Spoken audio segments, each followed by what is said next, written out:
Hello, Security you, and welcome back to Let's Play Pikmin 2. In the previous episode,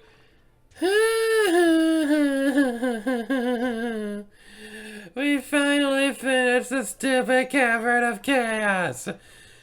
In my notes, I wrote, it was the easiest dungeon in the Wistful Wild, which isn't saying much because all these dungeons suck. If we struggled with that one so much, I am not looking forward to these other two.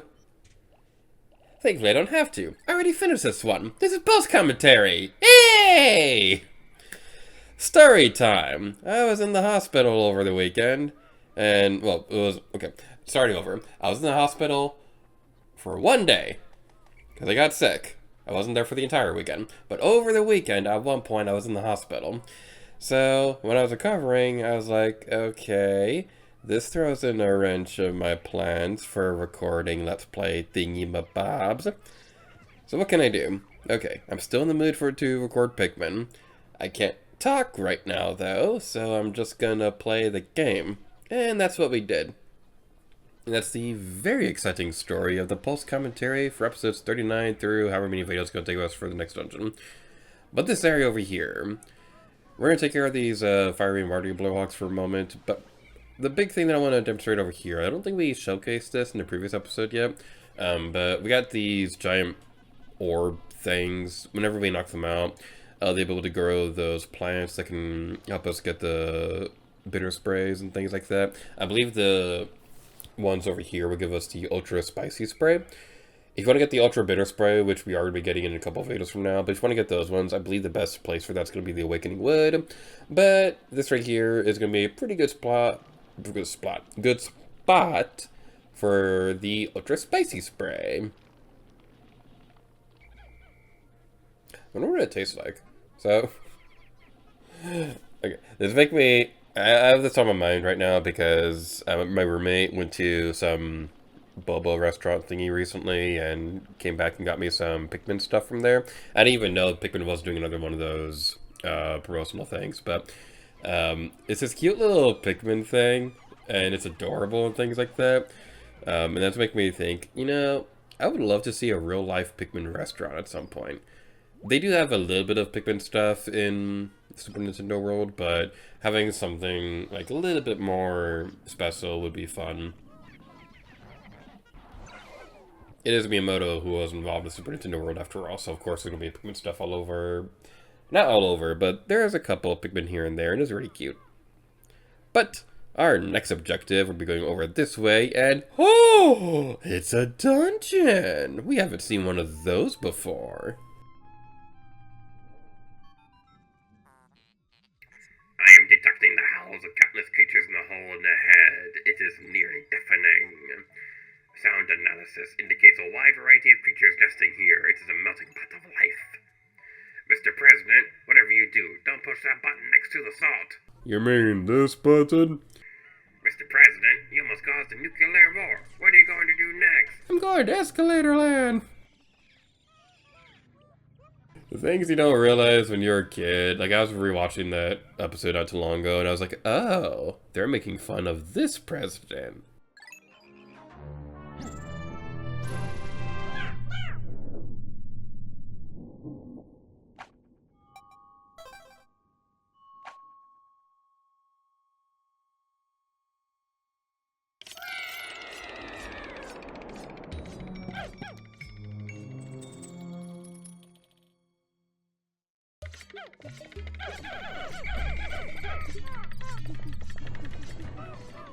So, the Hole of Heroes. I have an unpopular opinion about this place. This is widely considered the most difficult dungeon in Pikmin 2. We're going to see an example of why a little bit later in the video. I'm going to come out and say it right now, though. I don't think it's that bad. The stuff that we're going to see that's going to give us trouble, it's already stuff that we've done before, so it's not like it's stuff that we are going to struggle with and things like that.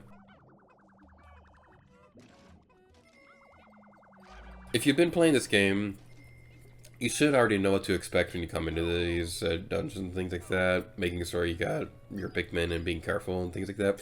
Now this right here, this is a bit of a fun glitch. I haven't demonstrated this before because I didn't know how to do it until recently, but if you push your other captain into the spray, into the nectar thing, and then you go and eat it too, you both take it.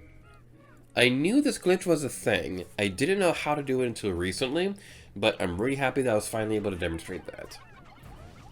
But going back to the dungeon real quick, there's going to be some difficult moments, certainly. But the thing is, all the difficult things we're going to be seeing during this dungeon, it's all stuff that we've seen before. So, I don't know. I just feel like there's definitely more difficult dungeons. I feel like the Cavern of Chaos was a lot harder than the Hole of Heroes. I didn't have to do as many floor resets when I was doing the commentary for this. It might also just be because of the fact that I was doing live commentary during the Cavern of Chaos. So there is that thing of you have paying attention to the game, have paying attention to the commentary. So maybe just fully paying attention to the game was helping a lot more. Is what I would be saying if it weren't for the fact that I had Scott the Waz videos in the background while recording this. I believe the videos I had specifically were Bargain Bin Christmas and a couple of the Halloween things, but yeah, I was listening to Scott the Waz while recording these videos and things like that, so that's always a fun time. I don't know if anybody else goes this way, but does anybody else have a hard time just focusing solely on a game? I feel like if I'm playing a game on my own time, unless it's something like a super story-driven game like Xenoblade or a Marvel Spider-Man or something like that, unless it's a story-driven game like that, I have a hard time focusing specifically on the game. I feel like I also have to have like music or a TV show or on the background or something like that. Corpulent nuts. I don't know what corpulent means.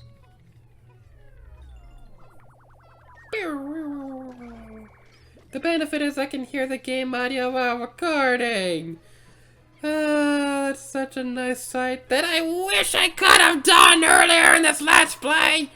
Okay, rat time. I was so excited before starting this Let's Play that I'd be able to hear the game audio because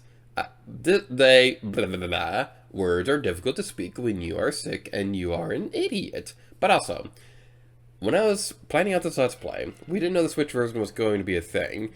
I was going to be recording on the Wii, and that's what we did during the main story for this. For those of you who are just starting to watch this Let's Play at this point, for some reason. But the first half of this Let's Play was done on Wii, and then the post-game we'd be doing on Switch.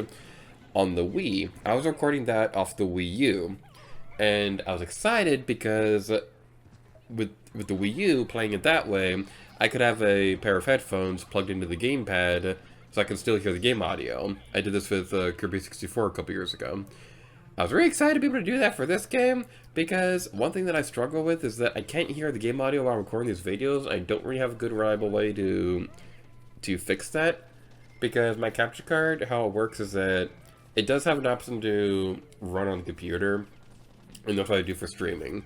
But the computer itself isn't strong enough to record gameplay like that at a good steady frame rate while I'm doing commentary.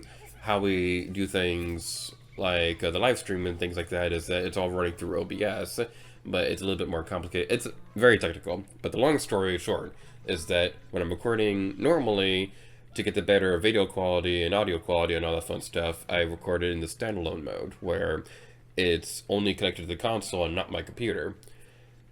Because of that, though, and because I don't want the game audio echoing off my mic, I keep the volume off while I'm recording. Normally it doesn't bother me, but with this game specifically, I was excited to be able to do that, but the problem is my stupid gamepad. The gamepad doesn't like to work anymore. The battery is messed up. It can't hold a charge for anything anymore. This is even happening during Kirby 64. But the gamepad battery can't hold a charge anymore. And the power cord only works if it's at a specific angle, which isn't the easiest thing in the world to do when you're actively playing a game. So like, a couple months ago when we did the Splatoon video, showcasing the last time that I was playing online in the first game, like, that was a bit of a struggle to do, and I'm really happy that it turned out the way it did, but going into it, I was struggling getting the gamepad to charge, and, like, yeah, that was, not the most pleasant experience in the world. But, going back into the game for a moment, we'll be taking our yellow Pikmin for some reason. I haven't been totally paying attention to the game right now.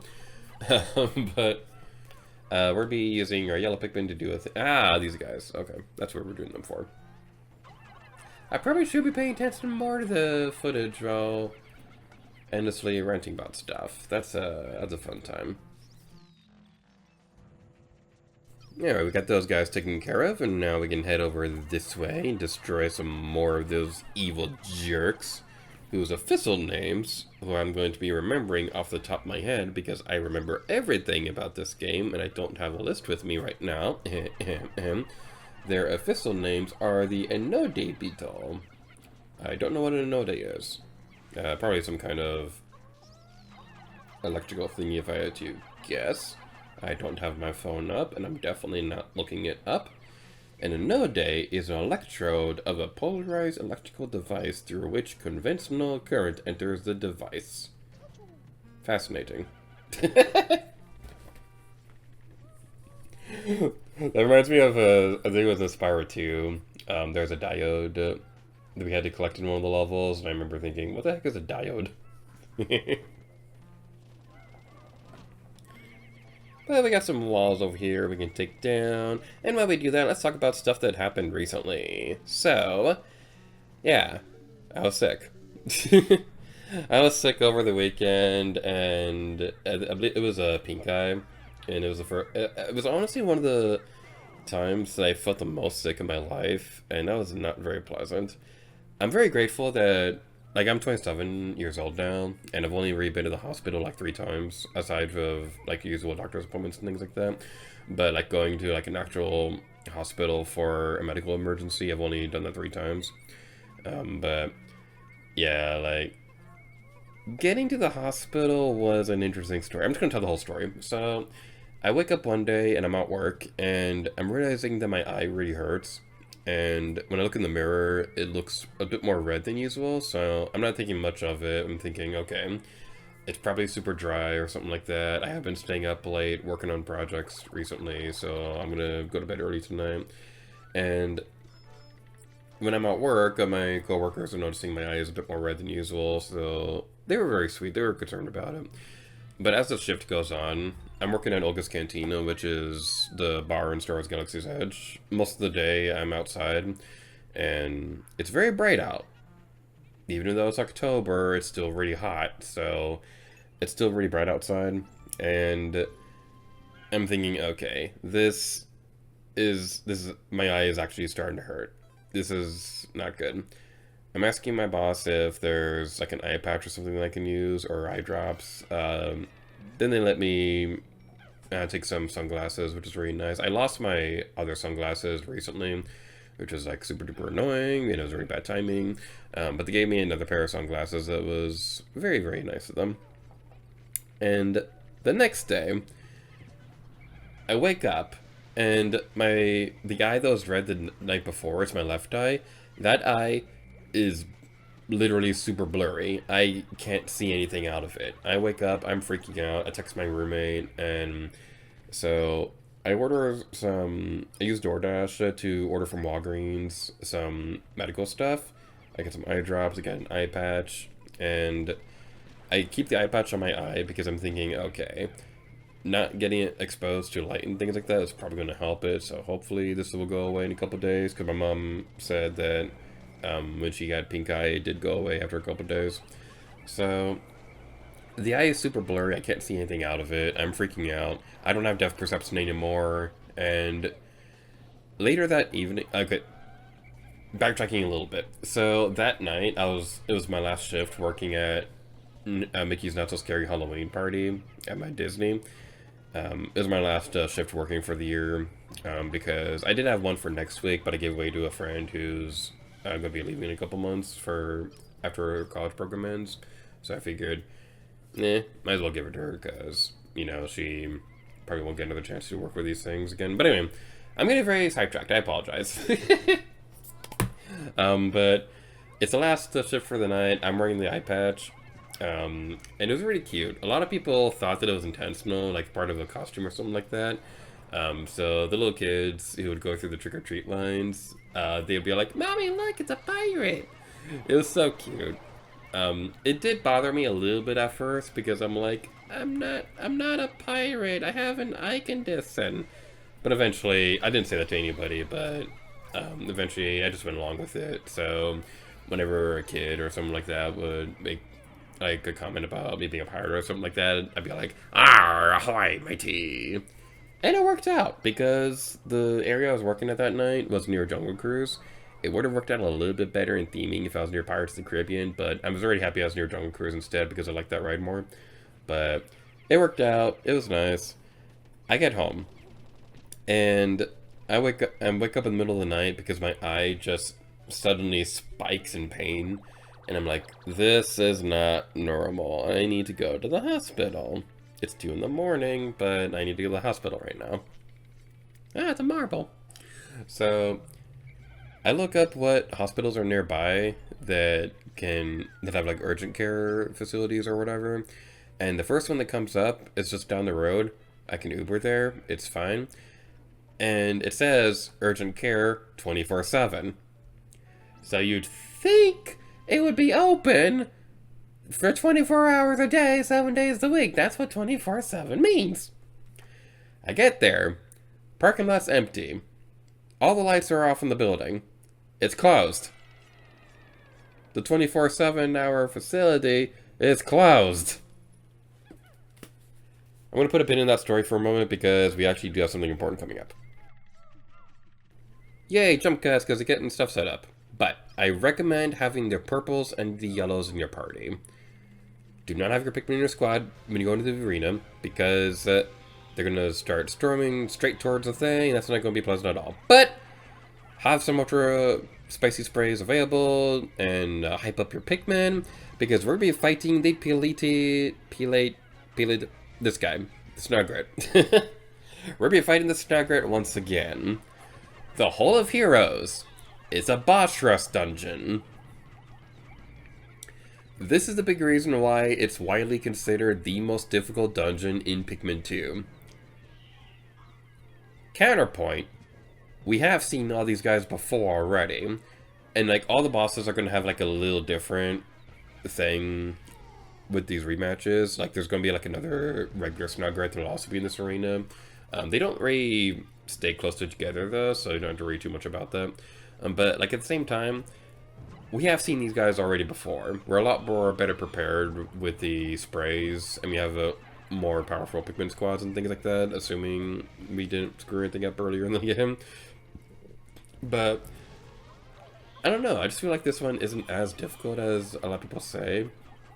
It also doesn't help though that this is the longest dungeon in the game too. I believe this is 15 floors, which is the highest in the game. But yeah, it is a boss rush floor dungeon thingy.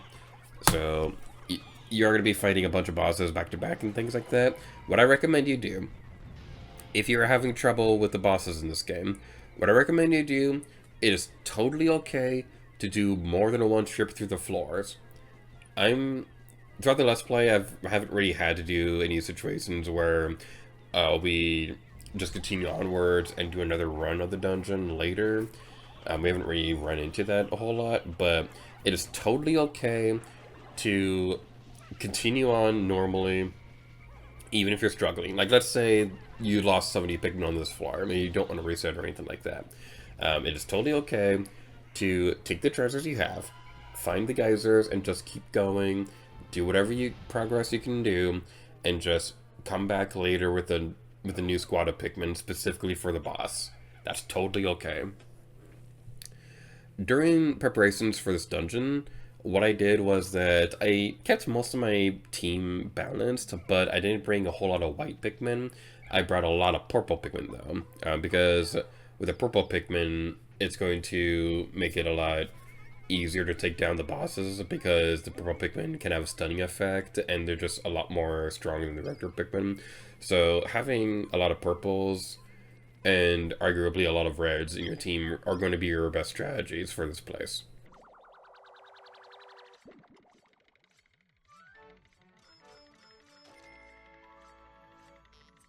Lustrous Element. I believe that's a Sacagawea coin. I might be wrong about that. Ah, Berna's is online. She's playing Splatoon 3. She was probably playing the Splatfest during this, when I was recording this, honestly.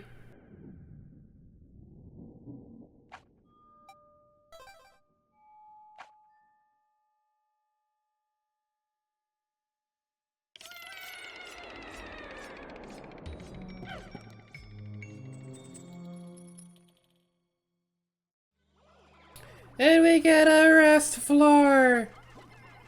This is another reason why I consider this to be an easier dungeon than the Cavern of Chaos. Even though the Cavern of Chaos did have rest floors and things like that, I believe, and stuff like that, there's a lot more opportunity to rebuild your Pikmin population during the Hole of Heroes. There's a couple more rest floors than usual.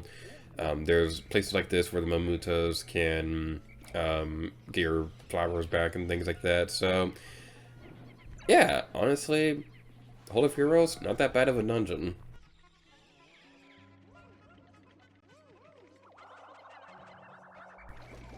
But continue my story from a moment ago. Yeah, the urgent care that I went to, even though it said 24/7, it was closed. I don't know why. It was really frustrating. And I'm like, okay, there's got to be another hospital nearby. I look up what's close by. I recognize one of them because my mom went there one time. And so I go over there instead. But the Uber driver drops me off at the visitor entrance. Visitor hours are done for the night. So I have to walk all the way around. It's a big hospital. I have to walk all the way around to get to the ER urgent care area for the place. And the entire time I'm thinking, okay, between deciding to come here and actually getting here, it took an hour. If this was a life or death situation, I probably would be dead by now. But we get more Pikmin! Yay! Have fun editing this, future Gator. I've actually been loving naming the Pikmin throughout this Let's Play. I'm so glad that I did that. I remember playing this out. I was thinking, do I even want to bother naming the Pikmin? Because I know there's going to be like 500 plus by the time the Let's Play ends. Am I going to be able to... Oh, it's actually a lot easier than I thought. But with that, next episode, we're going to continue through the Hole of Heroes. Thank you all so much for watching the video for Pikmin 2. And next time, Lady Gator to you. Oh yeah.